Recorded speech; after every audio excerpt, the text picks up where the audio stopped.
We provide you the platform to turn your dreams into reality. Give wings to your aspirations with KR Mangalam University.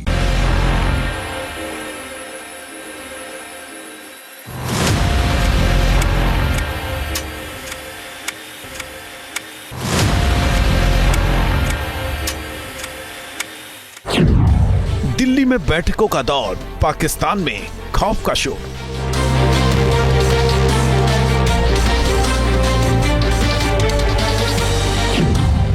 समंदर में बहुत बड़ी तैयारी, आसमान से प्रहार होगा भारी।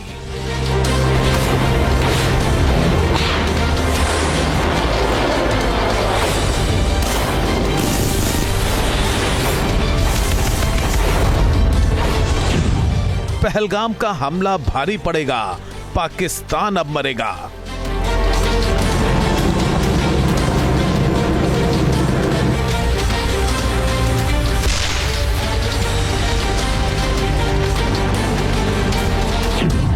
मोदी के फैसलों से पस्त अब पाकिस्तान का आखिरी वक्त।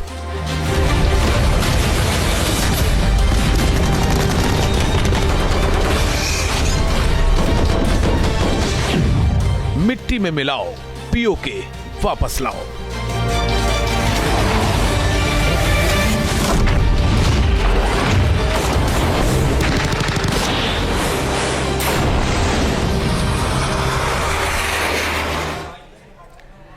आतंक के आकाओं को सबक सिखाने के लिए भारत तैयार है। भारत थल, जल और नभ से आतंक को पालने पोसने वाले पाकिस्तान की घेराबंदी करने में जुटा है।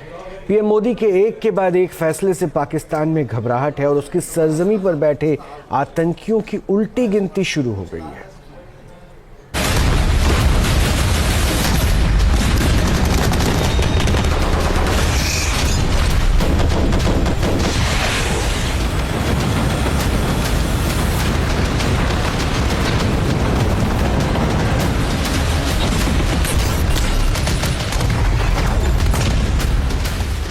आसमान में गरज रहे फाइटर जेट्स की गर्जना बता रही है कि अब आतंक के आकाओं को सजा देने का वक्त आ गया है।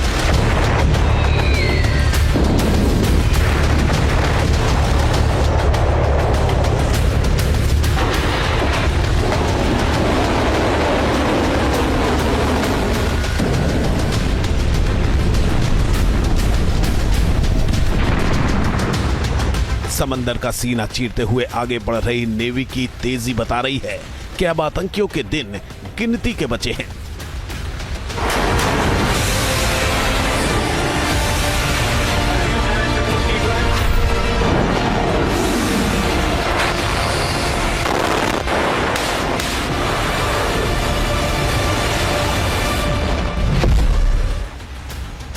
सेना की तैयारियां बता रही हैं कि वो आतंकी अड्डों को मिट्टी में मिलाने को बेकरार है।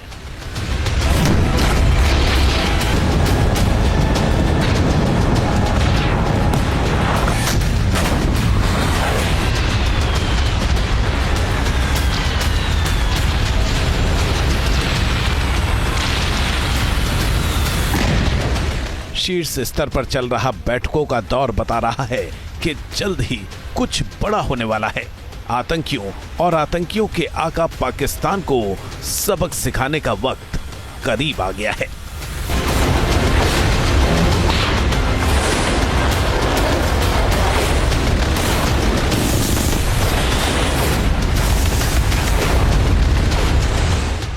खुद प्रधानमंत्री मोदी ने कमान संभाली हुई है।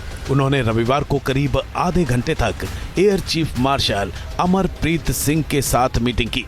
सूत्रों ने बताया कि इसमें वायुसेना के बड़े अधिकारी भी शामिल थे। पाकिस्तान से खींचतान के बीच इस मीटिंग को अहम माना जा रहा है। इससे पहले शनिवार को नेवी चीफ एडमिरल दिनेश के त्रिपाठी ने भी पीएम मोदी से मुलाकात की थी। पीएम मोदी ने कुछ दिन पहले रक्षा मंत्री Rajnath Singh, chief of defence staff general Anil Chauhan और तीनों सेनाओं के प्रमुखों के साथ भी बैठक की थी। इस बैठक में राष्ट्रीय सुरक्षा सलाहकार अजीत डोभाल भी मौजूद थे। इस बैठक में पीएम मोदी ने सैन्य बलों को भारत की प्रतिक्रिया के तरीके, लक्ष्यों और समय पर फैसला लेने के लिए पूरी तरह से ऑपरेशनल फ्रीडम दे दी थी। सेना को खुली छूट देने और एक के बाद एक बैठकों के बाद सवाल उठ रहे हैं कि क्या जल्द ही कुछ बड़ा होने वाला है।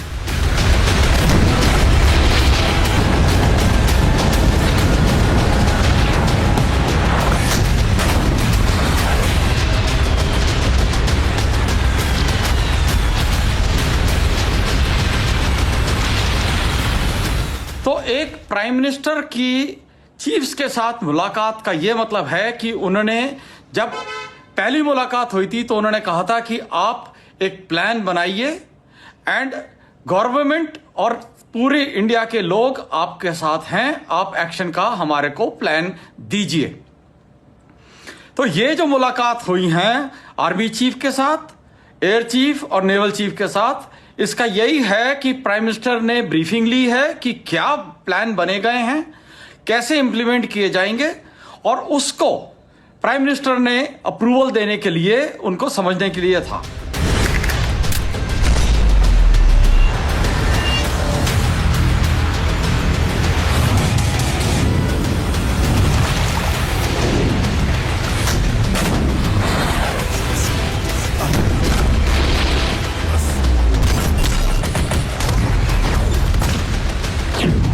नई दिल्ली में एक के बाद एक बैठकों से पाकिस्तान में खलबली मच गई है।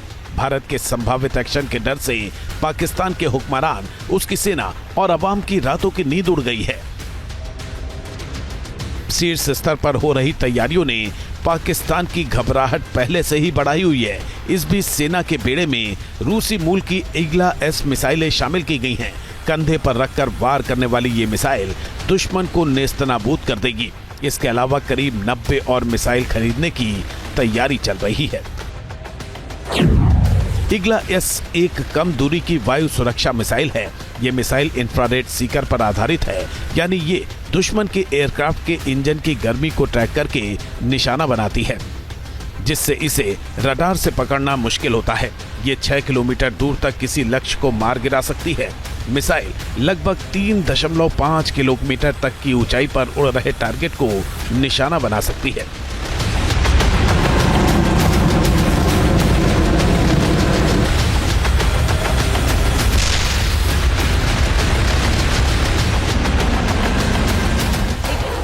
इस मिसाइल को कंधे पर रखकर फायर किया जा सकता है। इसे मुश्किल इलाकों में आसानी से ले जाया जा सकता है। खास बात यह है कि ये कुछ सेकंड में ही ऑपरेशन के लिए तैयार हो जाती है।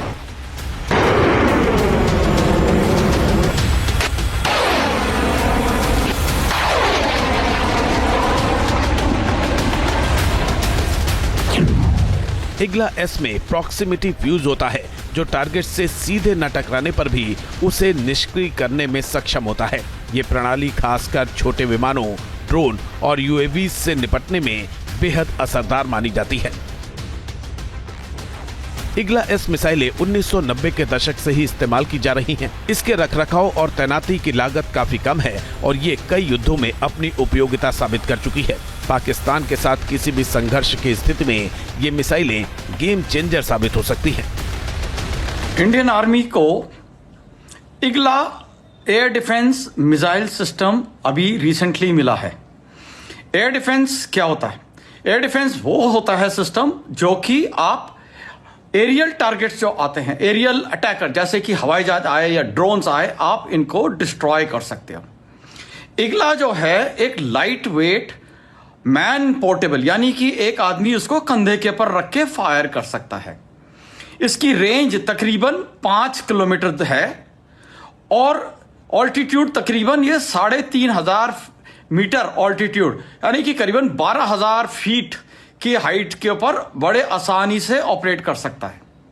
तो ये माउंटेन्स के लिए एक बहुत बड़ा game changer air defence system हो सकता है।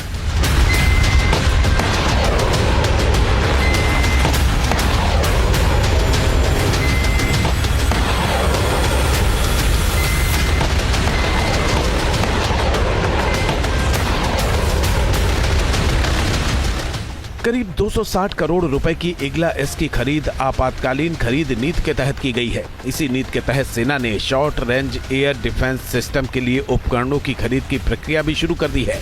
मेक इन इंडिया नीति के तहत सेना 48 लॉन्चर, 48 नाइट विजन साइट्स, 85 मिसाइलें और 1 मिसाइल परीक्षण स्टेशन खरीदेगी।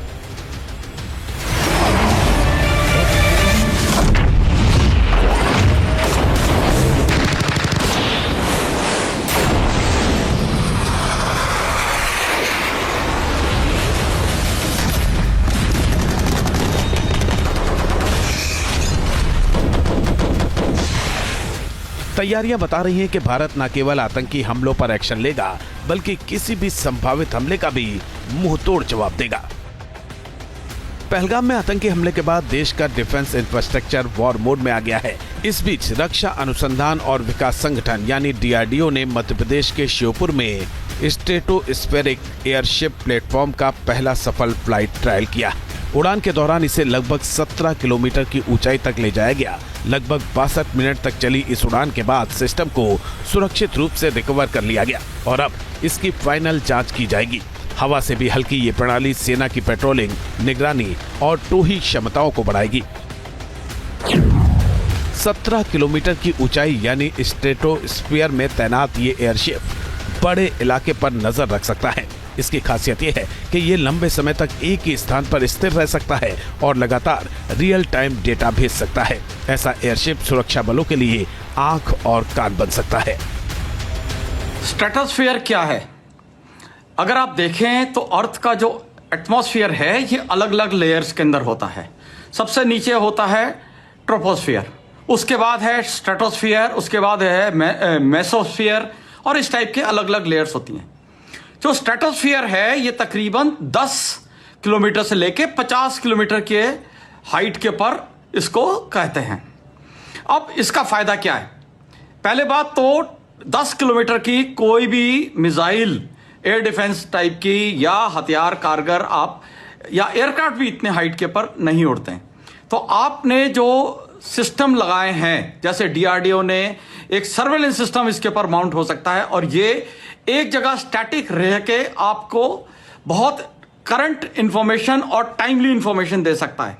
और दुश्मन के पास कम ही हथियार होते हैं इसको पंक्चर करने के लिए।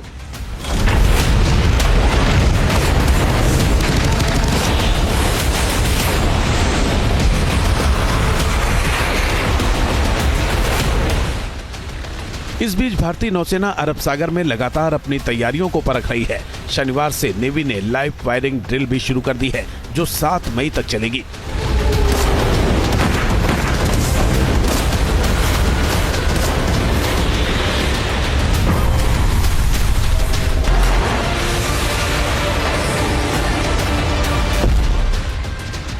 लाइव ड्रिल में सेना बिल्कुल युद्ध की तरह ही अभ्यास करती है।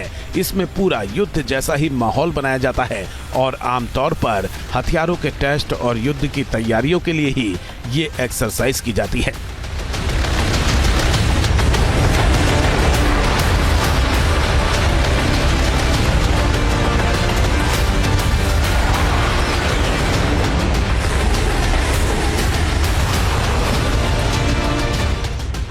इसके अलावा नेवी के युद्धपोतों को भी अलर्ट पर रखा गया है। समंदर में अंतर्राष्ट्रीय सीमा के पास कोस्ट गार्ड की नावों को भी तैनात किया गया है। कमर्शियल शिप्स को कहा गया है कि वो युद्धाभ्यास वाले इलाके से दूर रहें। भारतीय नौसेना के INS विक्रांत और INS सूरज जैसे युद्धपोत किसी भी स्थिति से निपटने के लिए तैयार हैं। खतरों से निपटने के लिए कई जहाजरोधी और वायु रक्षा अभ्यास किए जा रहे हैं। नौसेना ने कई एंटीशिप मिसाइलों की फायरिंग की है। नौसेना 7 मई 2025 को कर्नाटक के करवार तट से भी अरब सागर में एक बड़ा मिसाइल फायरिंग अभ्यास करने जा रही है। इसके लिए नौसेना ने नोटिस टू एयरमैन जारी किया है। भारतीय तटरक्षक बल भी पाकिस्तान के साथ समुद्री सीमा की निगरानी के लिए नौसेना के साथ मिलकर काम कर रहा है। पहलगाम आतंकी हमले के बाद भारतीय नेवी दूसरी बार युद्धाभ्यास कर रही है। एडमिरल दिनेश के त्रिपाठी की PM मोदी से मुलाकात और नेवी की लाइव ड्रिल बता रही है कि इस बार समंदर से कुछ बड़ा होने वाला है। इस बार भी नेवी एक्सरसाइज कर रही है, यानी यह प्रूव हो रहा है कि अगर क्या होने वाला है, ये टेररिस्तान के खिलाफ इंडिया जब एक्शन लेगी तो नेवल को ब्लॉकेड के अंदर यूज किया जाएगा, ताकि पाकिस्तान या टेररिस्तान जैसे मैं उसको कहता हूं कि रीसप्लाई ना मिले। एयर रूट या लैंड रूट से उसको नहीं मिल सकती इतनी, सबसे ज्यादा सप्लाई उसको समुद्री तरीके से आती है। इसके अलावा जो उसके पास शिप्स हैं या सबमरीन्स हैं, उनको पोर्ट के अंदर ही दबा के रखने के लिए नेवी एक बहुत इंपॉर्टेंट और कारगर रोल प्ले करेगी।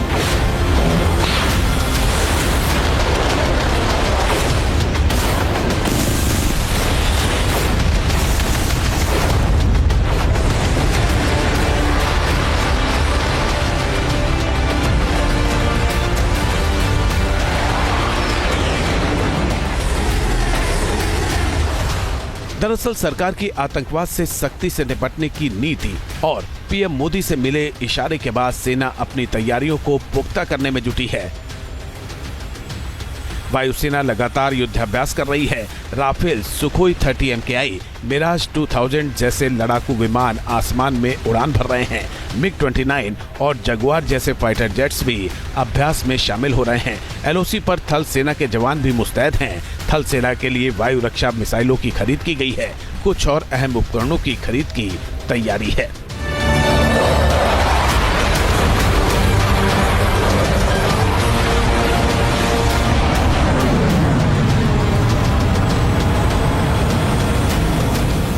संकेत साफ है कि पहलगाम के पापियों को जहन्नुम पहुंचाने की तैयारी पूरी हो गई है। बस सही वक्त, दिन और जगह का इंतजार किया जा रहा है। इस बीच विदेश मंत्री एस जयशंकर ने यूरोप समेत पूरी दुनिया को एक साफ और सीधा संदेश दिया है। आर्कटिक सर्कल इंडिया फोरम में जयशंकर ने दो टूक कहा कि भारत उपदेशकों की बजाय सहयोगियों को ढूंढ रहा है। Look, when we look out at the world, Samir, we look for partners. We don't look for preachers. Particularly preachers who don't practice at home what they preach abroad. S Jaishankar का बयान उन देशों को सीधा संदेश है जो भारत को पाकिस्तान के साथ तनाव कम करने की सलाह देते रहते हैं। अपने बयान से जयशंकर ने यह भी बता दिया कि भारत इस बार किसी दबाव में आने वाला नहीं है और वो आतंक पर आखिरी चोट करने के लिए तैयार है। संकेत बता रहे हैं कि आतंकियों, उनके आकाओं और मददगारों की उल्टी गिनती शुरू हो चुकी है। भारत इस बार ऐसी सजा देगा जो नजीर बनेगी, ताकि भविष्य में कोई भारत में आतंकी गतिविधियों के बारे में सोच भी ना सके। Team news nation. News nation अब व्हाट्सएप पर खबरों के ताजा अपडेट के लिए न्यूज़ नेशन के इस QR कोड को स्कैन करें।